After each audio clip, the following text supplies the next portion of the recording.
All right, video cut off. So let me reread 1 Thessalonians 5 and 4, picking up where I left off. But of the times and the seasons, brethren, ye have no need that I write unto you.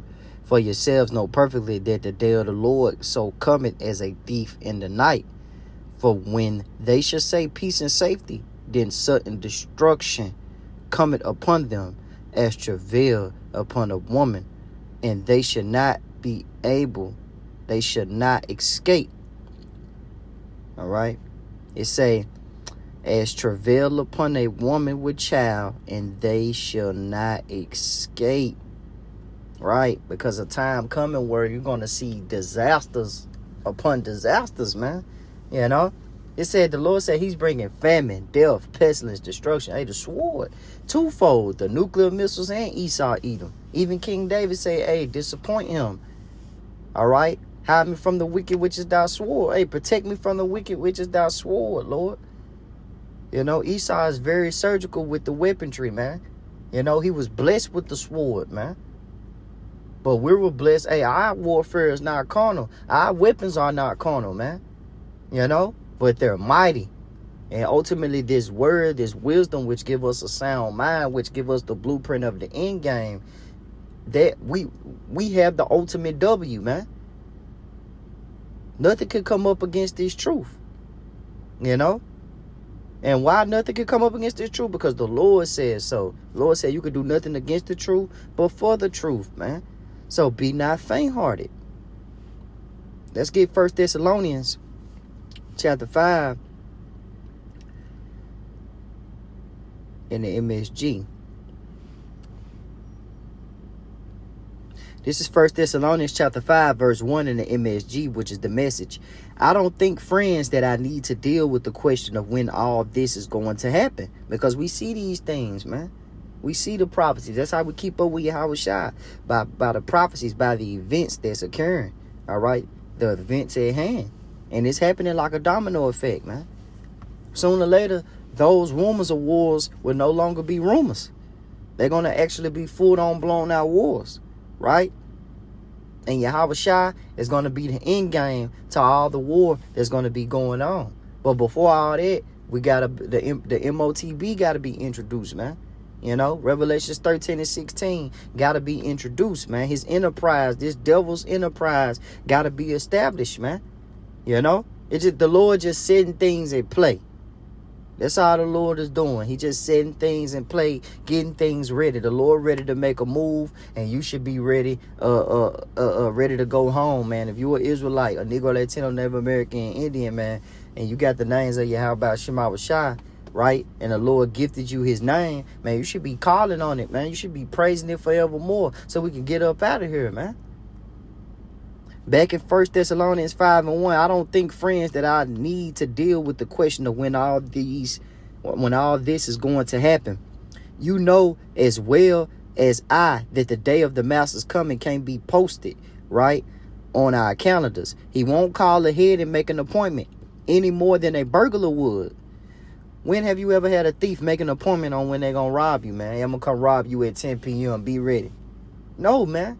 They just show up. And that's how the Lord's coming, man. The Lord said, man, I'm coming as a thief in the night without warning. If the Lord was to tell everybody that he was going to come on a Pacific day at a certain time, you will have a lot of turncoat niggas, man. A lot of fake niggas. Niggas will want to get right at the final hour. Oh, it's about time. Let me get right. But then they been dancing and getting married and doing whatever, man, pretty much, man. You know, doing all manner of wickedness, eating pork, living out their lives. Hey, they feel like they got it made here in this kingdom, man.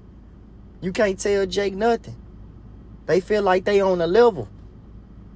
And that's why the Lord is going to bring that judgment. And that's why we shouldn't be faint-hearted, man. Because, hey, a lot of these people, they say don't hand you on the hand. The wicked should not go unpunished, man. The Lord, hey, it's the Lord keeping his word, man. Said 2 parts should be cut off and die, man. That was a promise. That a harsh judgment is coming for 2/3 of our people. Back in 1 Thessalonians 5, finishing up in the MSG, it say about the time everybody's walking around complacently, congratulating each other, we sure got it made. Now we can take it easy. Suddenly, everything will fall apart. Woo.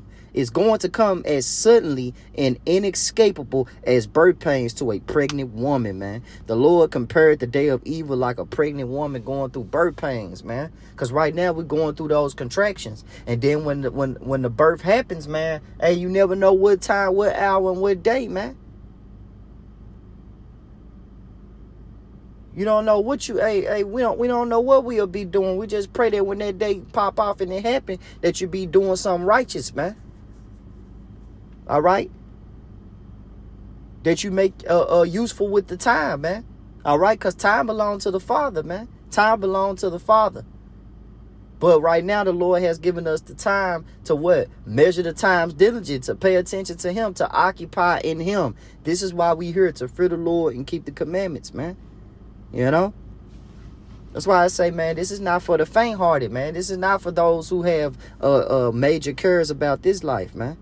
You know, you want to be entangled with the affairs of this life. You want to feel like trying to reach your goals in this life is way more important than sacrificing to Yahweh Shema Shah. You're going to become the sacrifice. This Proverbs 24:10. If thou faint in the day of adversity, thy strength is small. Pretty much you're weak, man. If you faint in the day of adversity, you weak. Because you faint in the day of adversity is you giving up on Yahweh Shema Shah. And it say it is impossible to please him without faith. So you must have faith when dealing with Yahweh Shema Shah. The Lord don't like no wishy-washy person, man. Proverbs 24:10 in the MSG. If you fall to pieces in a crisis, there wasn't much to you in the first place, man.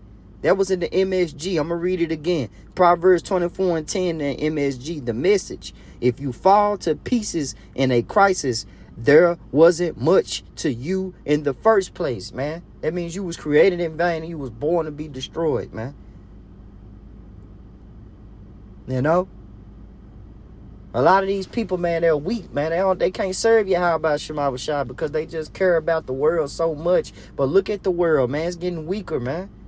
Through age, man. Because of the wickedness that's increasing on the earth. Look at the elements, man. Look at the earth is crying out, man. You know, Jake has misplaced his purpose for black culture, man. Jake think black culture and establishing a black community and doing things for the black people is his purpose, man. But what the scripture say, there's a way that's saying round to it, man, but the end of those are the ways of death, man. So that's death, man, that you're walking on a path of death. You're not in the right lane, man. You're not on the right path. You're not seeking Yahweh Shema Shah.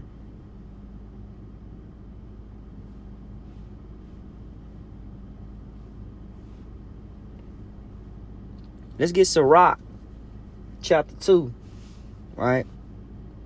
Okay, this wasn't really a long lesson.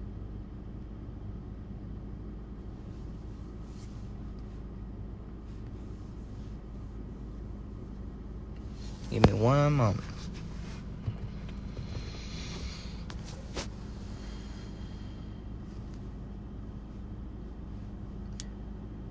All right, this is Sirach, chapter 2, verse 1.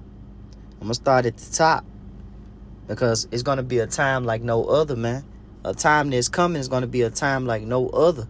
And you need to have your faith in Yahweh Shema Shah. Sirach 2:1, my son, if thou come to serve the Lord, prepare thy soul for temptation. Set thy heart aright and constantly endure and make not haste in the time of trouble. How can you make haste in the time of trouble? By trying to lean unto your own understanding.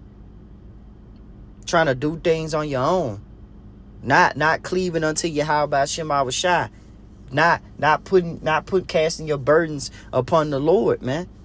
You know. Sirach 2:3, it say, cleave unto him and depart not away, that thou mayest be increased at thy last end, man. Because that's ultimately why we going through these trials and tribulations, so that way we can be increased. We can have so much faith in that time, man, that we're going to be unstoppable, man. Where they say, my servant should eat, man. Hey, you got to believe these scriptures. If the Lord said my servant should eat, and if the Lord say, should no evil happen unto him that keep the commandments, hey, you got to believe these things, man. This is Sirach 2 and 4. Whatsoever is brought upon thee, take it cheerfully, and be patient when thou art changed to a lower state. So we're going to be in different situations, man. You know, we're going to be in situations where we think that's going to be impossible to get out of. But what the scriptures say, the Lord don't put nothing on you that you can't bear, man. But make a way for you to escape.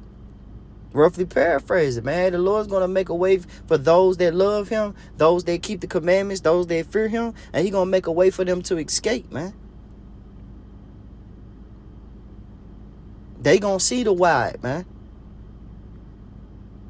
Sirach 2 and 5. For gold is tried in the fire, and acceptable men in the furnace of adversity. Believe in him, and he will help thee. Order thy way aright, and trust in him. Ye that fear the Lord, wait for his mercy, and go not aside, lest ye fall.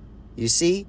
Because a lot of these people, see, they gonna try to fear Esau, man. When Esau come cracking down with them devil horns, pushing that MOTB, that microchip, man. Hey, man, don't freeze up, man.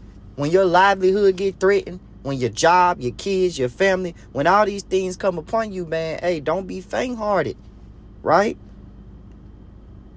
Don't be faint-hearted, man. Still keep your faith. Because it should be a testimony, man. What it tells you in the scriptures, look at the generations of old and see did the Lord ever pretty much despise those that call upon him, man. Lord willing, we getting into it. This is Sirach 2, verse 6. Believe in him, and he will help thee. Order thy way aright, and trust in him. Ye that fear the Lord, wait for his mercy. Go not aside, lest ye fall. Ye that fear the Lord, believe in him, and your reward should not fail. Because the ultimate reward is being saved, being delivered, and ultimately getting that crown, man. Ultimately receiving those new bodies. You know? Jake can't wait, man, to wake up and not be sick, crust in your eye, body decaying over time. You got different mood swings. You got to punch head in the clock every day, man. Hey, man, hey, that's the rewards we waiting on. We waiting on the not suffering no more reward, man. You see? That's why we're getting eyes out the way now. That's why we're suffering at this moment right now, because it's gonna come a time where, man, hey, we ain't gonna have to suffer no more. The Lord shall wipe away all tears. We're going to be living legends, man. Lives of the saints, man. We're going to be living legends in the kingdom. That's way more of a better reward than goddamn Grammys at the BET, man. Them rewards ain't shit. The reward that we're going to receive, man, is everlasting life. We're going to feel good 24/8, 144%, man. Health. We're going to be healthy. Sirach 2 and 9. Ye that fear the Lord, hope for good, and for everlasting joy and mercy. Look at the generations of old and see, did ever any trust in the Lord and was confounded, or did any abide in his fear and was forsaken? Whom did he ever despise that called upon him? Whom did the Lord ever hate that called upon him, man? You know? If you fearing Yahweh Shema Shai and keeping the commandments and doing the things that's obedient, right? That's pleasing unto the Lord, and you're not disobeying his word, hey, man, you're going to be delivered. Sirach 2 and 12. Woe be unto the fearful hearts and faint hands and sinners that goeth two ways. Woe unto him that is faint-hearted, for he believeth not. Therefore shall he not be defended. Woe unto you that have lost patience. And what will ye do when the Lord shall visit you? What you gonna do when the Lord visits you, man? You know? Because you lost patience, man. You gave up on the Lord. Or you was disobedient. Or you feared man more than fearing Yahweh Shema Shai. You feared about what Esau can do to you more than what Yahweh Shema Shai can do to you, man. This is Sirach 5 and 7. This is my closer. Making no terror to turn to the Lord, putting out all from day to day. For suddenly shall the wrath of the Lord come forth. Being wishy-washy, man. Being faint-hearted. Putting the Lord off day by day. It comes with a horrible judgment, man. And in thy security, thou shalt be destroyed and perish in the day of vengeance. Because the day of vengeance is coming, man.